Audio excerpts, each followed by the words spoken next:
went to the same high school, right? When you were there, Heather, did they have a sport where you would put a potato in a pair of pantyhose and then tie it around your waist and use that to hit a ball into a net? I mean, I didn't really play sports in high school. I gave up on that when they decided I needed to have real skill. But I don't recall a potato sport of any kind. Pretty sure it was mandatory. In high school? I did take the gym track that let me stop having gym after grade 10. No, it was part of Mooshfest. What is Mooshfest? Mooshfest. Was this a late night thing, or was this a really early morning thing?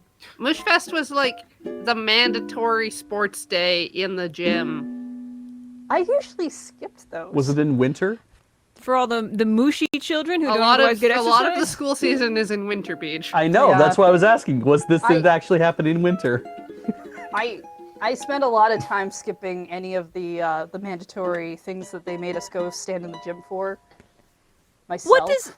What is the etymology of the word moosh? Is it an abbreviation of something? Does it stand for moosh jaw that washed up on the shore and now the gym is named after it? Like, what See, happened? I just wanted to provide Heather with a real life example that we both experienced where there was something weird and there's no way of knowing how it started. And I Blomping and moosh ball, no one knows. Love to have said that I had also experienced this, but I think I must have just skipped out on all the classes that allowed me to take it or do anything with it.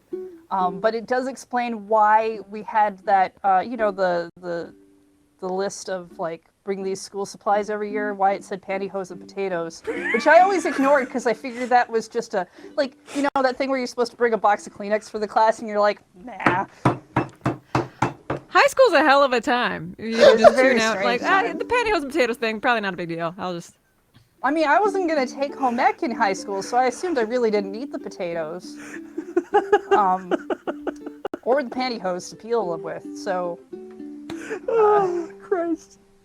The bring a box of Kleenex part is my favorite, because I know that you might have been making up a whole bunch of stuff, but I knew that was true. No, the Kleenex thing was definitely true. My mom was not impressed with it on the school list.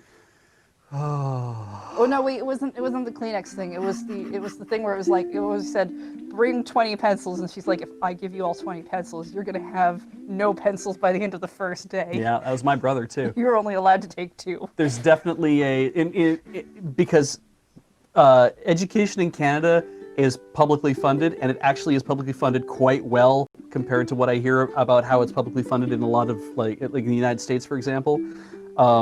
So the idea of saying, hey, bring a whole box of Kleenex is kind of like, no, my taxes do pay for that Kleenex because we pay a fair bit of taxes for the education, but